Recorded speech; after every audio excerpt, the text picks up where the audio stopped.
This afternoon, Secretary Johnson sent me a message. Mrs. Lewis, Mr. Lewis has a dinner engagement tonight. He should be home around 10:30. I looked at my phone for a while, then replied, "Okay. Thank you." 10:30. By that time, he would have already eaten. All I needed to do was fill the bathtub and set out a clean change of clothes in the bathroom. When everything was ready, it was about 10:15. I thought for a moment, left a light on in the living room, and went to bed. Half asleep, I seemed to hear the sound of the door opening and running water from the bathroom. Just as I was about to fall into a deep sleep, the bed suddenly dipped beside me. A warm body pressed against my slightly cool back. I turned my head in a daze, and his lips found mine precisely. "Why are you asleep so early?" he murmured, his warm breath brushing against my ear. I tried to push him away, but he didn't move. I gave up. By the time he was satisfied, it was already late into the night. He fell into a deep sleep, but I couldn't. I got up, poured myself a glass of red wine, and sat alone in the living room, staring blankly at our wedding photo on the wall. When would be the right time to talk about divorce? I met Ethan Lewis back in college. He was the golden boy then. Smart, handsome, from a good family, almost flawless. It was only natural that I fell for him. Back then, I wasn't afraid of anything, and I was bold enough to chase after him. I followed him for 2 semesters, did a lot of foolish things, but still couldn't win his heart. I still remember that snowy day. I had knitted him a scarf with my own hands and waited for him outside the boys' dormitory. But when he came out, he looked at me and said coldly, "Don't come looking for me anymore. I already have someone I like." At first, I refused to believe it, thinking it was just an excuse to reject me, until one day, by chance, I saw the person he liked. I saw Ethan gently take off his coat and drape it over her shoulders, speaking softly to comfort her as she cried. He brushed her hair tenderly, lifted her chin, and kissed her. That was when I realized Ethan could also be gentle, could also care deeply, but not for me. News about Ethan and Emily spread quickly around campus. The love story between the campus golden boy and the poor scholarship girl made Emily the target of gossip and criticism. To protect her, Ethan even found a way to get onto the school forum to defend her. But such a passionate love didn't have a perfect ending. Ethan never told me why he and Emily broke up, but I heard it was because Ethan wanted Emily to marry him right after graduation. Emily refused. She said she didn't want to be a woman who relied on a man. She wanted to build her own future. Many people had seen them arguing on campus, quarreling, making up, and quarreling again, until the day Emily decided to return to her hometown in Oregon to become a rural school teacher. That was the day they broke up. Half a year later, the Lewis family and the Scott family started working together on a business project. That's when Ethan and I met again. Because the project went smoothly, we began to see each other more often and grew closer once more. Looking back now, I guess I just slipped naturally into his life, almost as if it were meant to happen. I was still as kind to him as I had been years before. I would remind him to drink less at business dinners and personally cook porridge to bring to his office. 3 months later, on a snowy afternoon, he saw me standing downstairs at his company building, shivering in the cold. He suddenly walked up to me and asked, "Amber, do you really like me that much?" I looked at him quietly and nodded. "Yes, I've always liked you." He smiled faintly. "Then, will you marry me?" When we first got married, I was full of passion for our relationship. In fact, even through most of the past 5 years, I was still full of passion for this marriage. Because I loved him. I once naively believed that the reason Ethan proposed to me was because he loved me too. So even though he rarely replied to my messages, even though I had to find out his schedule through his secretary, and even though the only intimacy we seemed to share was our routine marital life, none of that ever dimmed the steady love I had for him. I knew he was busy, so I never caused trouble. Even when I got sick, I went to the hospital alone. That was until one day, I accidentally came across a small box. Inside was a stack of documents showing that he had been anonymously donating to a rural elementary school for several years. The school's female principal, wanting to express her gratitude to this anonymous benefactor, would write a handwritten thank you letter every year and have it forwarded through an intermediary. Those letters were neatly arranged inside the box, not a single crease out of place. And that female principal was Emily. The next morning, I got up early to make breakfast in the kitchen. Ethan suddenly came up behind me, startling me. I turned around quickly and asked, "Are you having breakfast at home today?" He nodded. "Yeah." I glanced awkwardly at the ingredients in my hands. I used to always prepare 2 servings of breakfast, whether or not he ate at home, because his time at home was so rare that every meal we shared felt precious. But lately, I had stopped making enough for 2. It just felt wasteful. "Then you can have this one," I said, plating the freshly cooked egg roll and setting it on the table. "I'll make mine later." He looked down at the plate, his expression softening slightly. "Eat it while it's hot," I said. "I'll go put on some makeup. I'm taking Grandma to visit Mrs. Liu this morning." I set down his glass of milk and was about to turn and leave when he suddenly grabbed my wrist. "Amber?" He hesitated, as if unsure what to say. I looked back at him in confusion. "What is it?" He pulled me into his arms so suddenly that I almost stumbled. "You've seemed a little tired lately," he said, looking at me. "A little," I admitted. After all, constantly thinking about divorce was exhausting. "I don't have anything going on tonight," he said after a pause. "I heard from Johnson that there's a new Michelin restaurant that just opened near the office. It's Cantonese cuisine, your favorite. Do you want to go together?" I blinked in surprise. "You're free tonight?" He nodded. "Yeah." A small smile curved his lips as he brushed his fingers against my earlobe. "It's been a long time, hasn't it?" I couldn't help but smile, my heart lifting. "Really?" he chuckled. "Of course." "That's great. Then I'll come to your office tonight," I said, practically bouncing on my feet, suddenly feeling light again. If he had time, that meant we could finally have a real conversation about the divorce tonight. But that night, I never got the chance to talk to him. He didn't show up. At around 5 in the afternoon, just as I was about to head out, I received a message from Secretary Johnson. "Mr. Lewis had an unexpected engagement and won't be able to have dinner with you tonight." It wasn't the first time. In the past 5 years, he had broken our plans more times than I could count. I was long used to it. I changed out of my dress and decided to make myself dinner instead. After eating, I sat by the window, watching as the sky gradually darkened. I scrolled aimlessly through short videos on my phone until one local trending video caught my eye. It was Ethan. He wasn't alone. Sitting across from him was Emily. They were facing each other at a table in the cafe on the first floor of Ethan's company. The person who posted the video sounded like an employee, excitedly narrating, "Look at the perks of working at our company. After work, you might run into our boss having coffee with the famous educator, Principal Emily. She's even prettier in person than on TV. I really want to go ask for her autograph." The video had been posted just 5 minutes earlier. The comments section was flooded with compliments. "Handsome boss and beautiful teacher. What a perfect match. So jealous of the person who filmed this. Girl, is your company hiring? I want to work there too. I wish I could have been there in person." I stared at the video for a while before quietly turning off my phone. So that's why Ethan stood me up. Because of Emily. I didn't even know why. But even though I was his legally wedded wife, somehow it felt perfectly normal that he would break our plans for her. Even after 5 years of marriage, it was as if, in his heart, there was no real comparison between Emily and me. At around 9:30, Ethan finally came home. "What did you have for dinner?" he asked, sitting down beside me, sounding unusually concerned. I didn't answer his question. Instead, I looked at him and asked softly, "Did you have something to do tonight?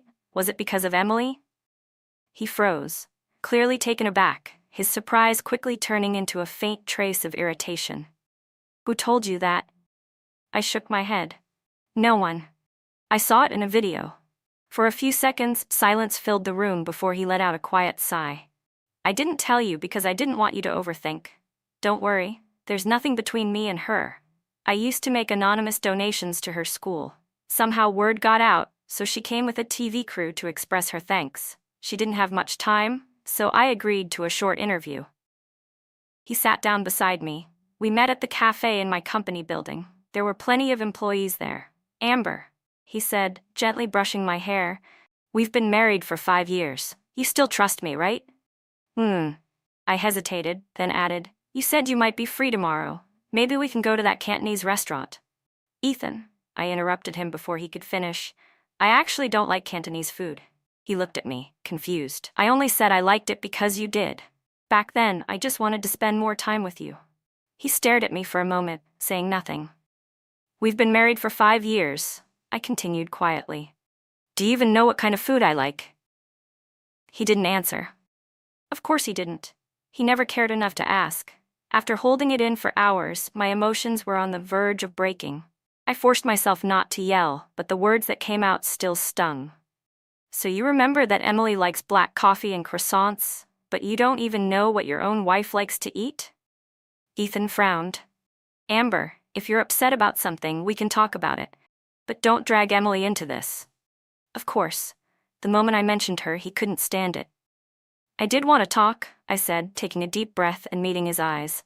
"Ethan, I want a divorce." The room went silent. For a full minute, neither of us said a word. Then Ethan leaned back slightly. "Do you even know what you're saying?" "I do," I said calmly. "I know divorce isn't something to say lightly." The silence stretched again. Finally, Ethan rubbed his temples with a weary sigh. "Maybe I spoke too harshly earlier, but are you seriously asking for a divorce just because I met with Emily once?" I bit my lip. Somehow, it felt like he was completely missing the point. "If I were really cheating," he said coldly, "I wouldn't do it so openly. You've known me for 5 years, you know how I handle things." Yes, I did know him. If Ethan wanted to do something, he'd do it flawlessly, planned, precise, and guaranteed to succeed. But did he know me? Had he ever truly loved me? When I saw that video tonight, that same old feeling of inferiority I'd once felt back in college, the feeling I had whenever I stood in front of Emily, came rushing back. The truth was right in front of me. Whenever Ethan and Emily were in the same frame, he never saw anyone else. But we were adults now. And if at this age I still had to ask whether he loved me or not, it was almost laughable. I just felt that after all these years of marriage, we really weren't suited for each other. He could have better options, and I could stop pretending. "What do you mean we're not suited for each other?" Ethan's voice grew sharper as he naturally reached out his hand to me. "You've done well for the past 5 years, he said, "but I don't want to keep doing this anymore." I shifted away, avoiding his touch. His hand hovered awkwardly in midair. "I've already prepared the divorce papers," I started to say, but he cut me off. "I already explained the situation with Emily," he said quickly. "I promised you there's nothing between us. What more do you want?" His tone hardened. "If you're going to cling to tonight's incident and refuse to let it go, then you're just being unreasonable." The words I had been about to say caught in my throat, swallowed by his accusation. So much for trying to talk tonight. Maybe realizing he'd spoken too harshly, Ethan's tone softened after a moment. He reached out and stroked my hair. "Don't be like this, Amber." I murmured, but I didn't look at him. He got up and went to take a shower. Watching his back as he walked away, I spoke softly to his retreating figure. "I had spicy beef hot pot for dinner." His steps faltered. That was my favorite dish. "What?" he asked, turning slightly. "Nothing," I said under my breath. The next day after the divorce, my brother Alex stared wide-eyed at the agreement in my hands, his eyes as round as golf balls. Since I'd married Ethan, the partnership between the Lewis family and ours had strengthened considerably. I'd thought about it carefully. If I was going to get divorced, I should at least warn my brother first. "Although at first your marriage had a bit of a forced element to it," Alex said, swinging his golf club as he spoke. "I thought you two seemed happy enough afterward. Ethan treated you pretty well, didn't he?" "What did you just say?" I asked, my voice low. "What forced element?" Alex's face stiffened. "Well," he looked guilty, like he regretted letting something slip. 5 years ago, didn't the Lewis family need a large amount of money for cash flow?" he said at last.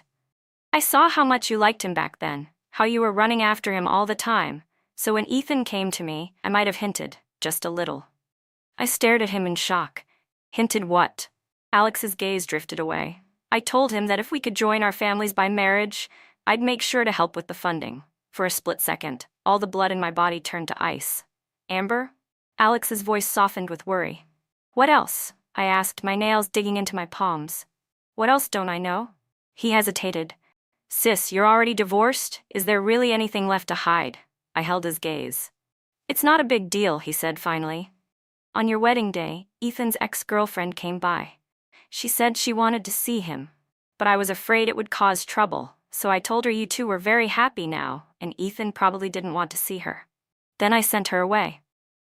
I just stared at him. Alex rubbed the back of his head. There were members of the Lewis family present at the time, so I'm not sure if Ethan ever even found out about it. So that was it. All this time, I had thought Ethan proposed to me because, at least in some small way, he liked me too. But now I understood. This marriage had been his way of saving the company, his way of enduring for the sake of the Lewis family. The words he'd said in the snow that day 5 years ago, "You like me so much you'd use this method to make me marry you." Those words hadn't been teasing. They had been the truth. So he married me, but in his heart, he drew an invisible line between us, a chasm I was never allowed to cross. When we first got married, I used to send him messages all the time, asking when he'd be home, asking if he wanted to go out on the weekend, eager to share every little detail of my life. But he rarely replied. If there was something important, he'd have his secretary contact me instead. Gradually, I became quieter, no longer daring to bother him. Even the main point of contact between us shifted to Secretary Johnson. Our marriage became less like a real marriage, yet at night he would still murmur soft words in my ear, calling me Amber over and over again. I had always believed this was supposed to be the proof of our love, but I'd brought up having a child several times, and though he never refused directly, he always made sure to take every precaution. Looking back now, I realize he probably never intended to have a child with me. After all, I was only Mrs. Lewis, nothing more. Last night, he asked me what else I wanted from him. He said he'd already promised not to have any involvement with Emily beyond professional contact. What more could I ask for? He was right in a way. On the day of our wedding, they had a chance to start over. Because of me, they missed that chance, maybe forever. So what more could I, the person who ruined it, possibly want? But when I fell in love with him, this wasn't what I wanted. Back when he was with Emily, I was envious, yes, but I never wanted to interfere, never wanted to come between them. I liked him because I wanted him to be happy. And yet he chose to punish me this way. For 5 long years. I walked aimlessly down the street, lost in thought, and before I realized it, I had arrived at Ethan's company building. The divorce papers were still in my bag. After hesitating for a moment, I sent a message to Secretary Johnson. I'm here to see Mr. Lewis. I want to finalize the divorce. I don't want to delay it any longer. When I stepped into the lobby, I stopped in my tracks. Emily was there, smiling as she spoke with the receptionist. Hearing footsteps, she turned and saw me. She was thinner than she'd appeared in the video, her skin darker than in our college days. She wore a simple jacket and jeans, but carried herself with calm confidence, grace, and quiet strength. It's been a long time, she said, nodding at me politely. We ended up going together to the cafe on the first floor.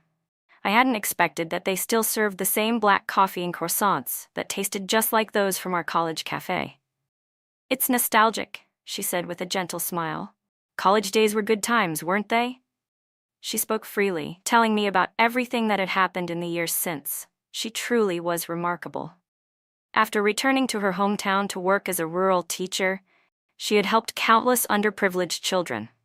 Now her school was thriving, and she'd become well known for her work. You've done amazing things, I said sincerely. She smiled faintly. People only see the glamorous side of it. The truth is, there were times I nearly gave up. She took a sip of her coffee. Actually, on your wedding day, I came to see Ethan. My fingers froze around my cup, turning cold. At the time, I was arrogant, she said quietly. I thought I could just walk away from him without consequence. I broke up with him so impulsively. But once I started teaching in the countryside, I realized the gap between ideals and reality was so much bigger than I'd imagined. Everything was harder than I thought. There were many moments when I wanted to give up, to walk away from it all and come back to him. But then I heard he was getting married. To you. I'm sorry? I said softly. She looked startled. I didn't know you came that day, I added. Emily lowered her head without replying. I'm filing for divorce, I told her, meeting her gaze. Her eyes widened. You're joking, right? She laughed awkwardly. All these years, I've seen you in the news and magazines. Everyone calls you the perfect Mrs. Lewis. It's true, I said. After a pause, she asked softly, Can I ask, why? I shook my head. Why else? Because I'm tired. I smiled faintly, though my chest felt tight. I just wish, for once in my life, I could be loved recklessly too. To be loved the way I once loved him. Just then, a familiar voice called from behind me. Amber. Emily and I turned our heads at the same time. It was Ethan. He strode quickly toward us, but the moment his eyes fell on Emily, his expression shifted ever so slightly. Ethan frowned and looked at me. Why did you suddenly come to the office? The moment I saw his expression, I understood. He must have thought I came here today to cause trouble for Emily. Emily quickly stood up as well. I'm sorry for the sudden visit, she said politely. I came to discuss a few education charity projects, the ones I mentioned before.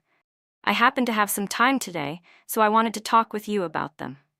I'll have my secretary take you upstairs, Ethan replied, calling over Secretary Johnson, who had been standing near the door.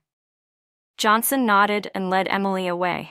I thought Ethan would go with her, but instead he stayed right where he was, his gaze fixed on me. I felt confused for a moment. Was he planning to send Emily away and then confront me about something here in public? His favoritism couldn't be more obvious. Surely this wasn't the place for it. Left with no choice, I tried to explain. Ethan, it's not what you think. Are you feeling all right? He interrupted. I froze. What? Before I could react, he stepped forward and took my hand. You look pale, he said softly, and your hand is freezing. Several employees passing by began to glance our way, whispering to each other. That's when it hit me. This strange display wasn't about concern. Ethan was worried I might lose my temper with Emily in front of everyone. He was doing this to stage a little show of affection for the employees' benefit, to prevent gossip that might harm Emily's reputation. I didn't really care. We were getting divorced anyway. Helping him act out this scene didn't matter to me. If it put him in a better mood, maybe he'd be more agreeable when we finalized things. So I lifted my head and gave him a polite, practiced smile. I'm fine. Don't worry. You and Principal Emily still have things to discuss, right? Go ahead. I'll get going. I pulled my hand back, grabbed my bag, and turned to leave. But he stopped me. Where are you going? He asked, frowning. Before I could answer, he pulled me a little closer and pressed his hand against my forehead. You have a bit of a fever, he said. I'll take you to the hospital. Before I could protest, he had already ushered me into the car. Honestly, I thought it was just an excuse to get me out of the office, but to my surprise, he actually drove me to the hospital. After a quick checkup, the doctor said, nothing serious. Her temperature's normal, but she's had low blood sugar for quite some time, hasn't she? Ethan stiffened slightly. For years, I answered myself. The doctor nodded. Family members need to pay more attention, he said while jotting down notes. Keep some candy or sweets on hand for her. Low blood sugar can range from mild weakness to fainting if untreated. Ethan nodded. Got it, thank you.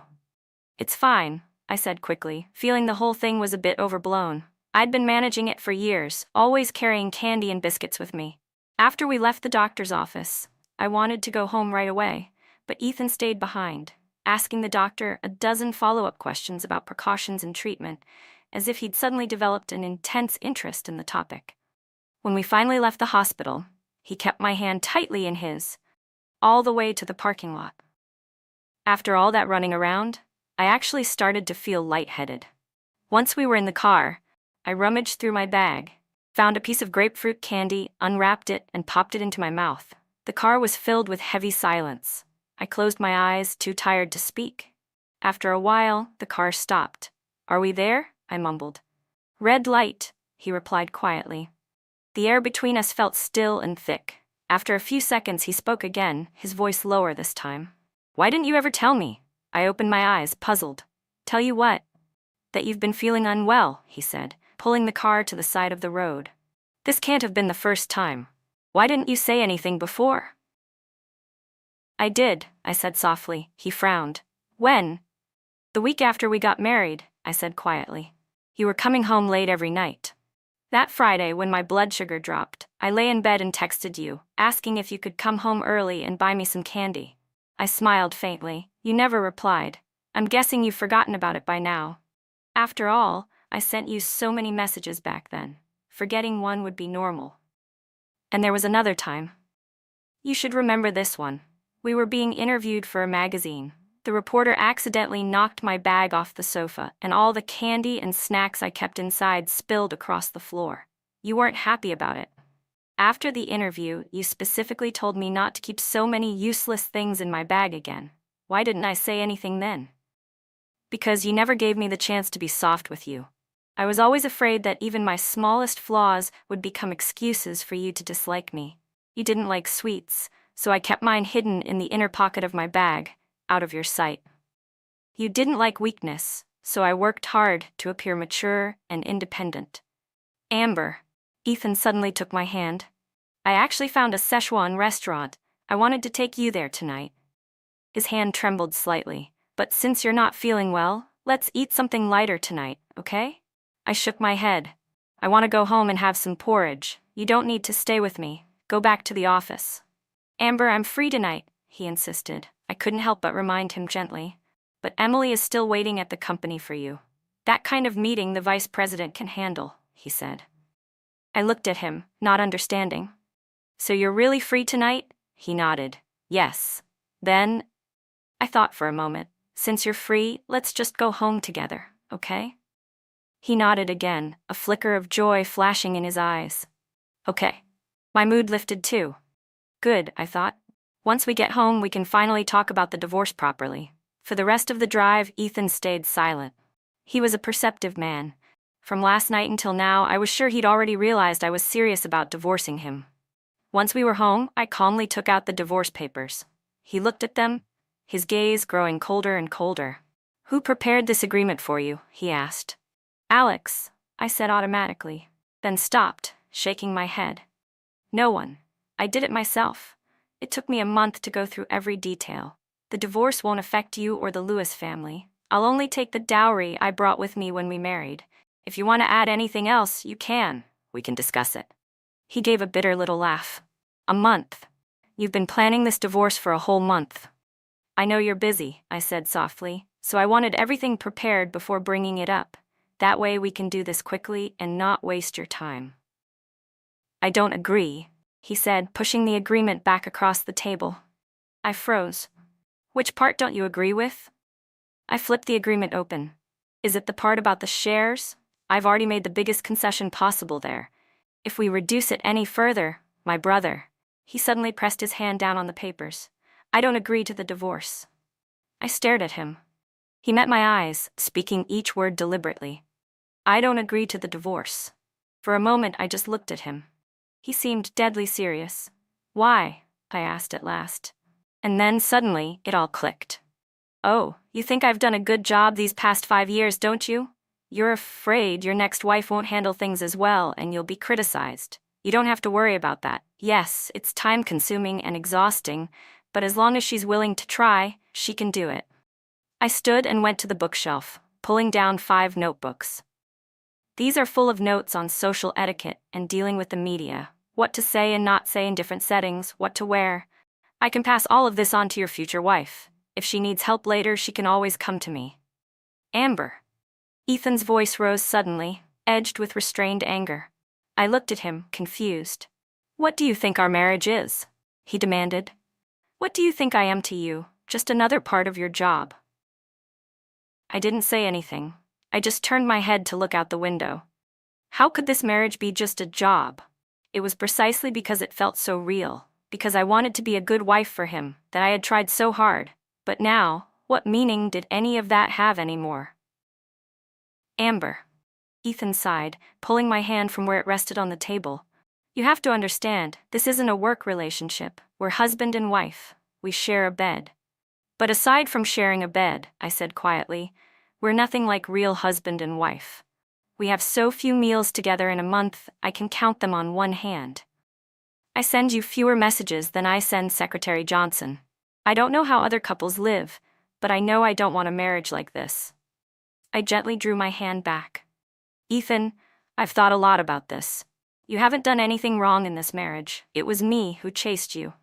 It was me who wanted to marry you. In these 5 years, you've never cheated on me or treated me harshly.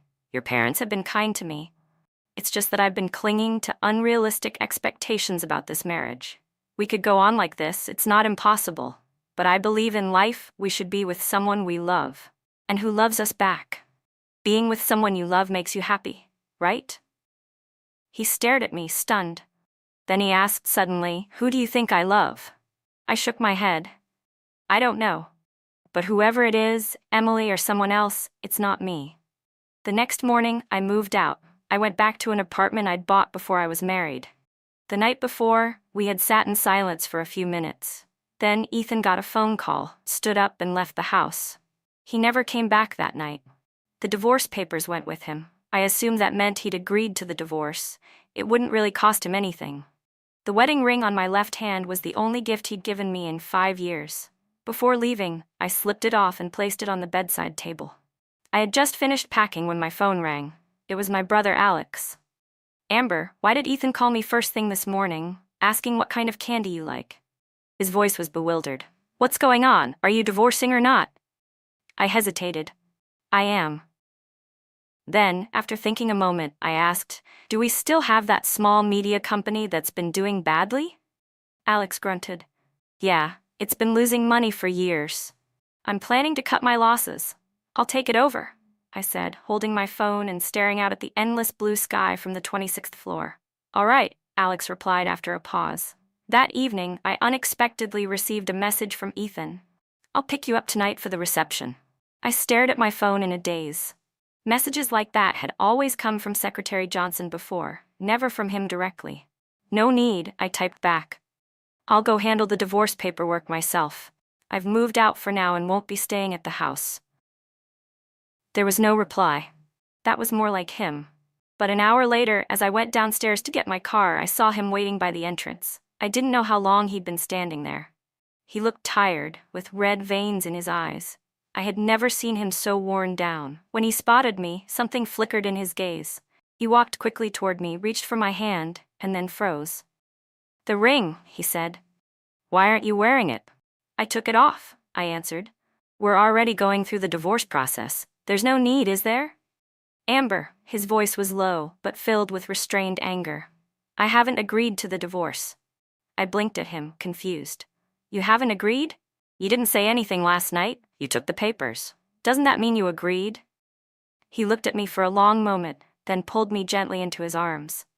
"Who taught you that logic? That saying nothing means agreeing?"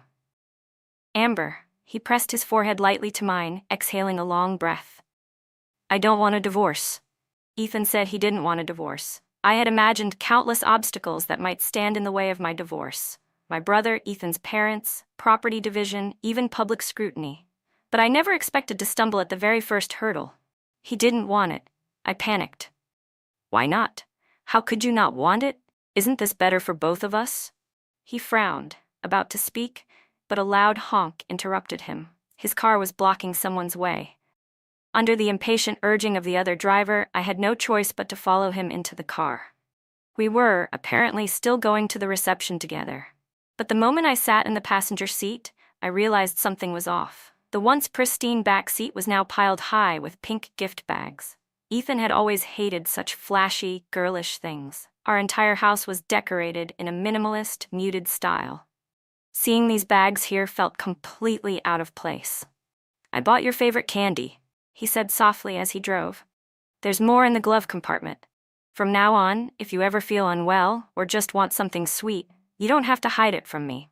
Then he added quietly, "I've also put some around the house." "Amber," he continued, "I found 2 great chefs, one for Szechuan and one for Hunan dishes. Whatever you feel like eating, spicy, sweet, anything, I'll eat with you. I'll learn to cook, too. I'll try to get home earlier so we can have dinner together. On weekends, if you want to go to the movies or the amusement park, I'll come with you. You don't have to go to social events if you don't want to. Don't force yourself anymore." He paused before saying, "If what's bothering you is Emily, I can explain that too." The company's been involved in educational charity projects for years, but the specific schools we support aren't chosen by me. They're selected after a committee review. I didn't even know one of them was Emily's school until recently. I know you probably found those letters, he went on. They were kept in the office. I only saw them a few days before you did. My father found out about them somehow, so I asked the office to organize them. I planned to take them to his house over the weekend to show him. He sighed. And about the croissants and coffee, the guy who works at the company cafe used to work at our old campus cafe. He lost his job a while back, so I hired him. Emily used to work there too, so he remembered her, and what she liked to eat and drink. That's all. Maybe my attitude that night made you misunderstand, but to me, she's just someone from the past. She has nothing to do with us. She's irrelevant. Ethan, I began, but he cut me off. Amber, don't be so quick to reject me. Just hear me out. I thought about it all night last night. I know I haven't been a good husband, but I can change. If someone realizes they've been wrong and wants to make things right, they deserve another chance, don't they? By the time we arrived at the reception, my mind felt foggy. I greeted a few of the other wives politely, but after a while, I needed some air and slipped out onto the balcony. That's where I ran into someone familiar, Tanner Chen, my childhood friend. Well, if it isn't the ever-perfect Mrs. Lewis, he said with a teasing grin, raising an eyebrow. Long time no see. His tone was as insufferable as ever. I'm fine, I replied. I knew about Tanner's situation. He was the illegitimate son of the Chen family and had even gotten into trouble last year for fighting. His standing in the family wasn't good. Glad to hear it. He pulled out a cigarette and offered one to me. Want one? I hesitated. No, I quit. If someone takes a photo, it'd just turn into a PR mess. He smirked. Boring. If anyone's hiding in those trees out there taking pictures, he pointed to the stretch of woods beyond the balcony. I'll swallow the whole forest. You believe me? I couldn't help but laugh. You're ridiculous. Still, something about the night, about everything that had happened, made my chest feel tight. I hesitated for a moment longer, then sighed. All right, fine. Just one. That's more like it, he said, grinning. When he saw me earlier, Tanner smirked. From the look on your face, I thought you were depressed. I gave a small laugh. Still not working, huh? He shrugged lazily. Not yet. Tanner. I said, would you consider coming to work at my small company? I knew he'd always had a natural talent for design. He raised an eyebrow. What's this? Mrs. Lewis needs to get back to work now? I didn't bother arguing with him. Instead, I picked up my phone and sent him the company profile. The business is still in its early stages, so the salary isn't high, but I'd really like you to join. Got it, he said casually, scratching his ear. Then suddenly his gaze shifted over my shoulder, toward the doorway. I turned to look. Ethan was standing there. My first instinct was to stub out the cigarette in my hand. Ethan didn't smoke, and he hated the smell of it. He walked over, frowned at Tanner, then looked at me. When did you start smoking? You know it's bad for you. His voice was calm, but firm. Tanner glanced at me, then at Ethan. Wait, you didn't know she smoked? Tanner, I started, but he kept going. She's been smoking for 5 years, he said casually. Ethan's expression froze. Tanner walked up, grinning, and clapped Ethan on the shoulder. You've been married for 5 years, right? Shouldn't you know what kind of person your wife is better than I do? Then he left, leaving Ethan standing there, his face dark. I rubbed my temple, suddenly exhausted. Don't misunderstand, I said quietly. I didn't mean to hide it from you. When we first got married, I had to learn to deal with all those society ladies and the media. Sometimes the pressure got so bad that I couldn't sleep for nights. So when I was home alone, I'd smoke a little. But instead of calming him, my explanation only made his face cloud darker. I hesitated, then added, I already checked earlier with Tanner. No one's filming out here, so you don't need to worry about PR issues. You think that's what I'm worried about? He said suddenly. I blinked. Isn't it? He sighed, rubbing the bridge of his nose. Amber, have I disappointed you that much? I froze, not knowing how to answer. Disappointed? Of course. The more I had once hoped for, the deeper the disappointment became. But after so many years of it, disappointment had become routine. I had already decided to end this marriage. What was the point of trading pointless blame now? I shook my head. No. Besides, I said softly, I'm fine now. I don't have as much social pressure anymore. I barely smoke. Then why? He said quietly. Could you talk to Tanner about your stress, but not to me?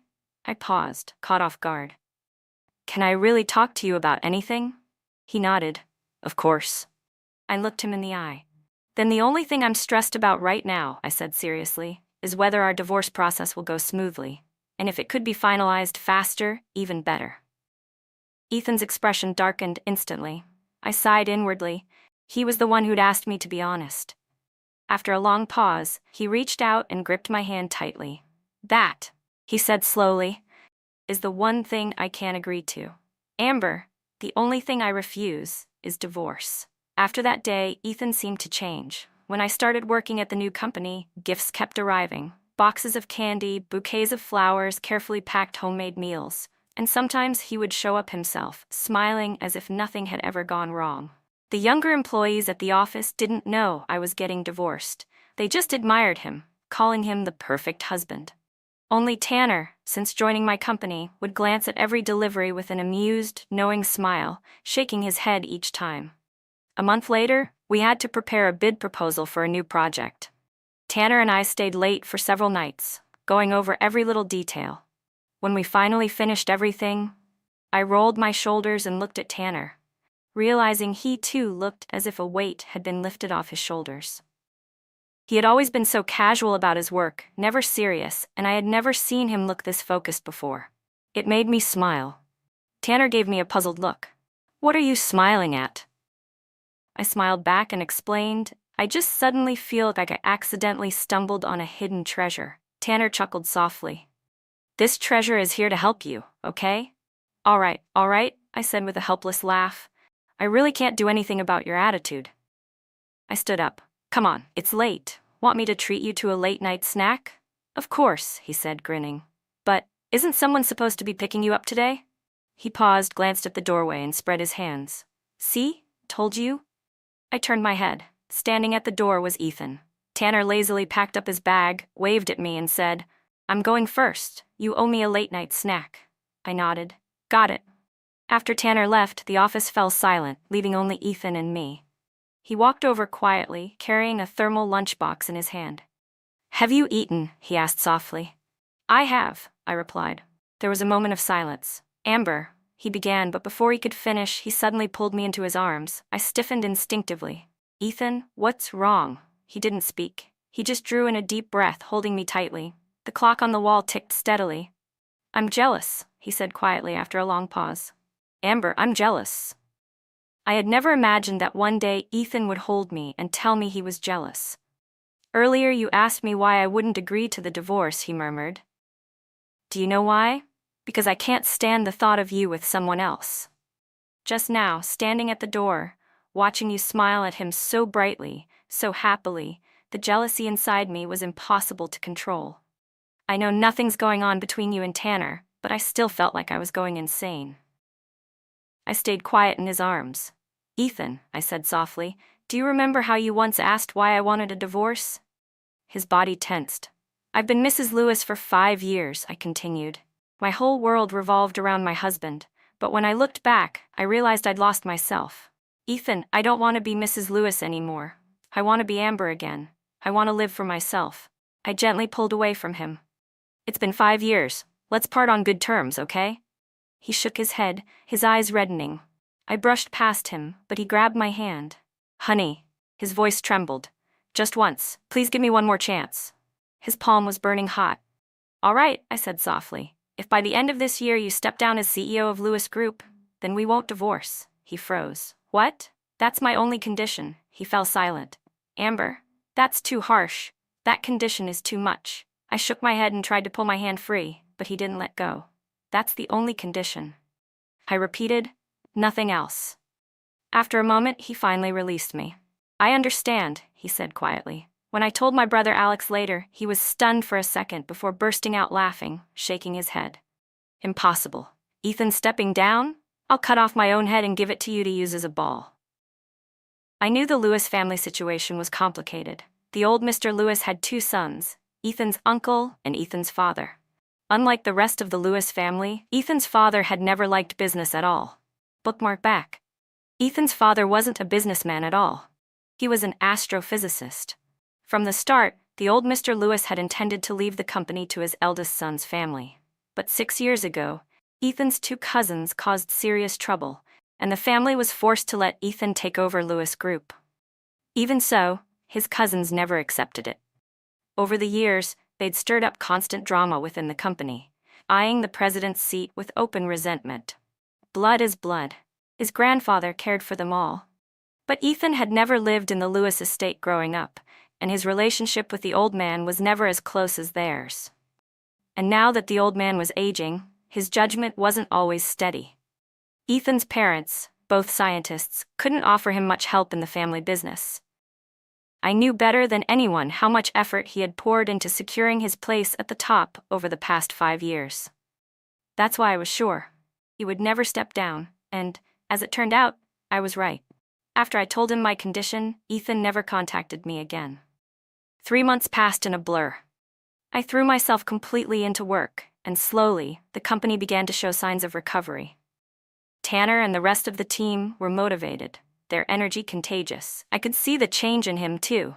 He was more focused, more mature. On December 31st, our company held a small New Year's party. We ate, sang karaoke, and celebrated the end of the year together. My brother Alex came too. Everyone was cheerful, laughing and joking. Alex was especially high-spirited, singing, dancing, completely dropping his usual composure. At around 11 p.m., we all left the KTV together. Snow had begun to fall. A few of the younger employees started a snowball fight in the parking lot, shouting and laughing. Across the street, a giant screen on a shopping mall wall was playing a live TV broadcast. A snowflake landed on my eyelashes. I blinked, rubbed my eyes, and when I looked up again, I froze. Ethan was on the screen. He looked as handsome and composed as ever, standing in front of a row of microphones during a live interview. "Mr. Lewis," a reporter asked, "your sudden resignation as CEO of Lewis Group has caught a lot of attention.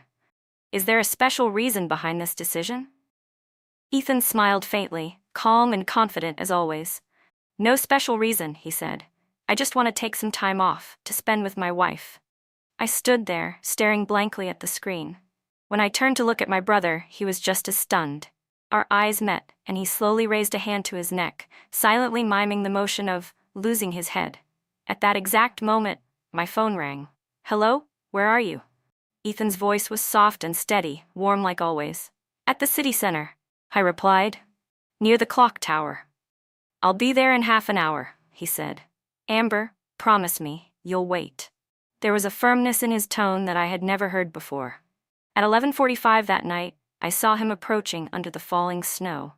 He walked toward me through the quiet street, his steps slow and measured, snow gathering on his shoulders and hair.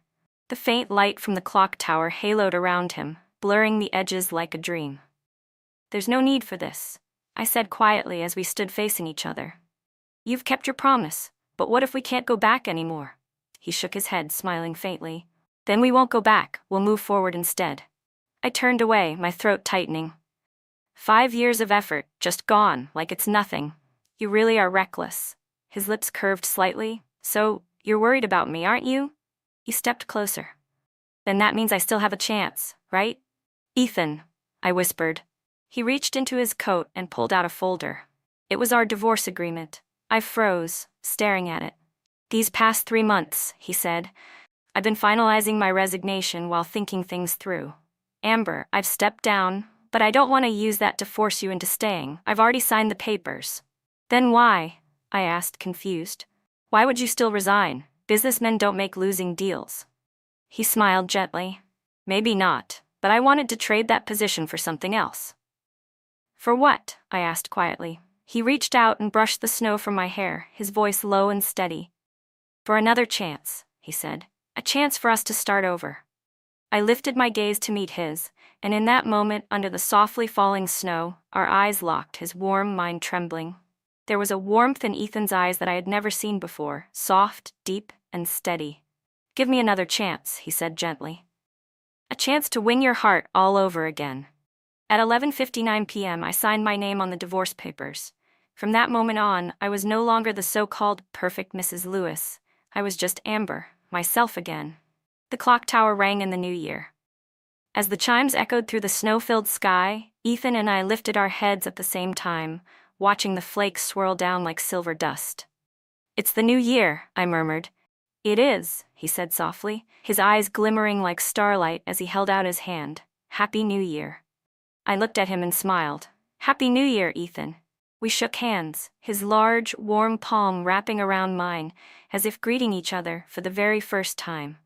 2 years later, Secretary Johnson often thought that even after the divorce, Mr. Lewis didn't seem to be living any easier. He was still busy, only now, instead of burying himself in work, he was busy going on dates. And strangely enough, the relationship between Mr. Lewis and his ex-wife seemed even better than before. Just like today, Secretary Johnson had come to the mall to deliver Mr. Lewis's car keys, but the moment he stepped into the atrium, he froze. There, on one of the soft lounge chairs, Mr. Lewis was holding Amber in his arms, whispering softly to her. "Stop it," she murmured, a little sulky. He watched her push his hand away, but instead of getting upset, he only smiled and brushed his fingers through her hair. "Let me blow on it for you," he said gently. "Leave me alone," she huffed. "You always make such a fuss." "If I don't, your eyes will be all swollen tomorrow," he said, still in that impossibly soft tone. "When we get home, I'll roll an egg over them to help with the puffiness, okay?" Secretary Johnson sighed quietly. Clearly, the boss had done something to upset her. But before he could turn to leave, he heard her sniffle. "It's your fault. You just had to take me to see that sad movie. We shouldn't have gone." "Just a movie?" Secretary Johnson nearly groaned. "They're like this because of a movie?" And to his utter disbelief, Mr. Lewis nodded earnestly. "You're right. It's all my fault. I'll take full punishment. How about I stay up all night, keeping your eyes cool?" "You wish?" Amber muttered, though a small smile tugged at her lips. "Then let me make you some sweet soup instead," he offered, almost pleading. That was it. Secretary Johnson couldn't take any more.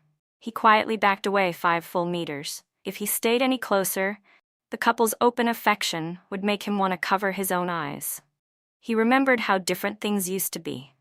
For the 5 years they were married, Mr. Lewis spoke little and Amber was always calm and composed. In public, they had been the picture of perfection. A flawless couple. But as an outsider, he had sensed that something was off. The distance between them wasn't visible, but it was always there. He'd once heard that when Mr. Lewis was in college, he'd loved a woman deeply. But when he took over the Lewis family business, right when he needed her most, she left him to pursue her own dreams. That heartbreak had left a scar. People protect themselves after being hurt. Once bitten, they fear being wounded again. Secretary Johnson had always wondered if that was why Mr. Lewis, despite having such a kind and patient wife, had never fully opened his heart to her. And yet, he also believed that deep down, Mr. Lewis did care. He saw it in the little things. Sometimes in the middle of work, Mr. Lewis would suddenly look up and ask, "What's Amber doing today?" Secretary Johnson would report her schedule, and Mr. Lewis would nod quietly, returning to his work. Once the secretary had even dared to suggest, "Sir, maybe you could send her a message." But Mr. Lewis had only stared at his phone for a long moment, then put it down again. Maybe their patterns had become too ingrained over time. Even as their bond slowly grew stronger, they never quite broke through the quiet distance between them. Secretary Johnson often thought that if things kept going like this, something would eventually happen. And, as it turned out, he was right. One night, when Ethan returned to the office that night, he looked completely lost. His expression hollow, his usual calm replaced with something fragile and uncertain. "Johnson," he said quietly, his voice hoarse, "tell me something. If a wife suddenly says she wants a divorce, could she just be saying it out of anger?" Secretary Johnson froze, startled by the question. "Not necessarily," he answered cautiously.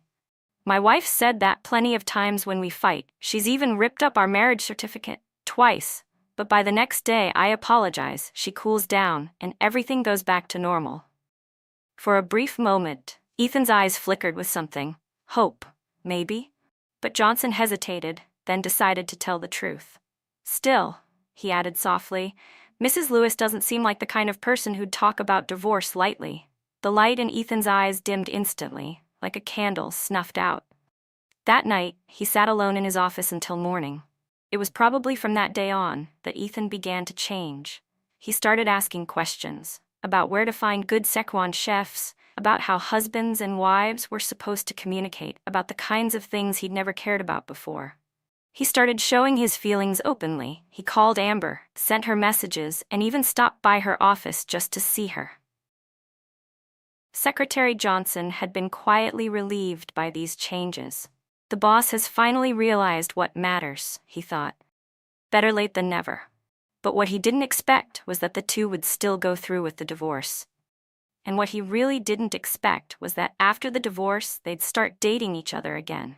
Once Ethan stepped down from his position as CEO, he devoted all his time to Amber. She was always busy, so he brought her meals, coffee, even picked her up and dropped her off at work every day. Eventually, Amber grew exasperated and told him flatly, "I'm not dating an unemployed man." So for her, he went back to Lewis Group. Secretary Johnson knew Amber had only said that to push him forward again. Even he thought it was a shame when Ethan left the company. How much more must Amber have felt it after standing by him for so many years? But dating changed Ethan in small, amusing ways too. He'd become a little jealous. Like that one day when Amber texted Secretary Johnson directly, saying she'd be stopping by the company to pick something up. Thinking he was doing the right thing, Johnson immediately informed Ethan. To his surprise, Ethan frowned. "I sent her a message 3 hours ago," he muttered, irritated. "She didn't reply to me, but she texted you?" Johnson gave an awkward laugh at a total loss. He really wanted to say, "Sir, there was a time she used to text me far more than she texted you." But of course, he didn't dare. As a humble employee, he swallowed the words and quickly sent Amber a polite reminder. "Maybe reply to Mr. Braithwaite Lewis's message when you have a moment." For a long time, Johnson thought they'd remarry soon. But 2 years passed, and neither seemed in any rush. Then, on the night before the third New Year, as Johnson was leaving the office late after working overtime, he noticed the light still on in the president's office. Ethan rarely worked late these days, so Johnson assumed he'd just forgotten to turn the light off. He walked over and gently pushed the door open a crack, only to see Ethan standing with his back to the door, holding a sheet of paper, practicing something under his breath. On the desk beside him sat an open ring box. Johnson quietly closed the door again. From the floor-to-ceiling window, he saw snow falling outside, and through the glass, a small, graceful figure just stepping out of a car at the company entrance. Smiling to himself, Johnson realized he had stumbled upon another of his boss's secrets. As he turned to head toward the elevator, he looked back one last time at the office door. "Good luck, Mr. Lewis," he murmured under his breath. "I hope it works this time."